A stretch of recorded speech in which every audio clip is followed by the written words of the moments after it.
How's it going, guys? So as I'm talking to you now, it's Sunday the 24th of September and it's the weekend of the River Trust's Big River Watch. I'm going to tell you all about the Big River Watch, what it is and what the data that they collect is used for, and then I'm going to be taking part myself on this beautiful stretch of the River Tour in North Devon. So enjoy the video. My name's Adam and welcome to Nature's Go.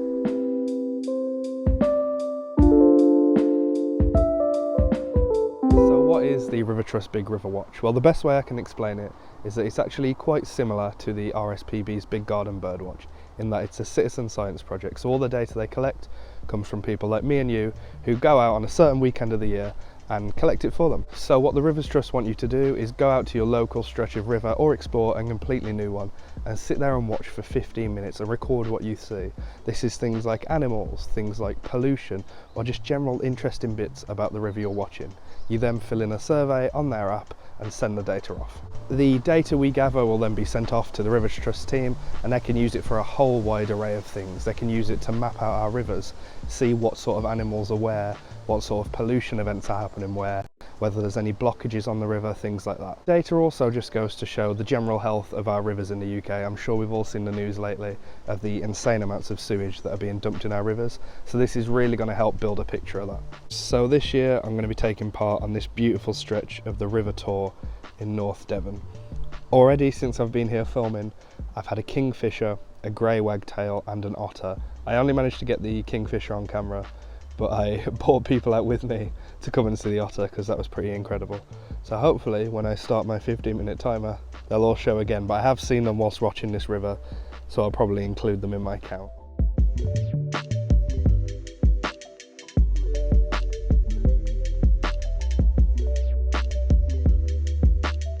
So we're about 5 minutes in now. The kingfisher has reappeared. I managed to catch it on camera, so I'll show that now. It sort of came down the river, swooped by. It was a little flash on the camera, so I'll have to zoom it in, but I'll show that now.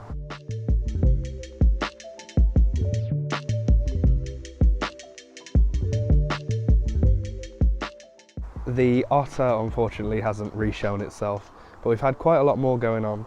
There's still a lot of swallows around, so they're flying about picking up the bugs from sort of the surface of the river and a bit higher up in the trees. Lots of wood pigeons, which you tend to expect here in the UK. I am hearing coots or moorhens, I can't work out which one it is, but they're sort of in the reed bed down there. I don't know how well you can see.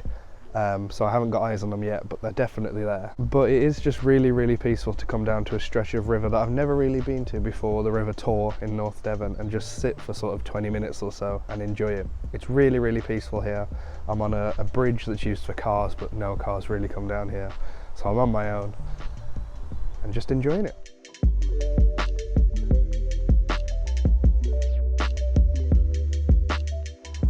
So I'm nearing the end of my 15 minutes now. I'm at about 14 minutes or so. Not really much has happened since my last update, but it's just been really nice to sit by the river. There's plenty of great tits, blue tits and coal tits flying around. The swallows are still about just hunting. The kingfisher has shown itself a few times, but they're so quick. It's like a bolt of blue lightning. I haven't really been able to get it on film. No otter, which of course I would see it when I'm not filming, so you'll just have to believe me. So when I was filming the video, I thought that I hadn't captured any footage of the otter, but it turns out when I pulled my phone out to try and get some video footage, I actually did catch it briefly. The sort of sphere you can see inside the red circle is the otter's head. Now I've got about a second of footage where you can see the head disappear under the water. I've slow motioned it. It's really, really quick. But here hopefully you can see it a little bit better. It's dead center of the screen and it disappears. So I'm really glad that I did at least get some proof of the otter. So to finish off, I'm going to add in a few clips of the river, about 2 minutes of just really relaxing river footage, and then we'll head on back to where I'm staying and we can fill in the survey on behalf of the Rivers Trust and upload it. So I'll show you what that looks like and hopefully you can take part next year.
Uploading the results of your survey was really easy. First of all, you have to download the Big River Watch app. It asks you a few personal details as well as where you took part in the River Watch. You'll then go through a series of questions about the health of the river, certain things you saw, just to get a rough idea of what's going on where you watched. So you can see on screen now me taking you through the survey. I believe even though this is the weekend of the Big River Watch, you can do a River Watch whenever you want. It seems like the app allows you to do multiple, so if you want to go out and do this over the next week or next year or so before the next big annual push for everyone to do this over one weekend, then I think you're more than welcome to, and all of the data will still be incredibly useful. So the section I'm on now is the bit where it asks you to fill in the animals that you saw, and as you can see I saw a huge range over the 15-20 minutes that I was there. The big ones of course being that kingfisher and the otter.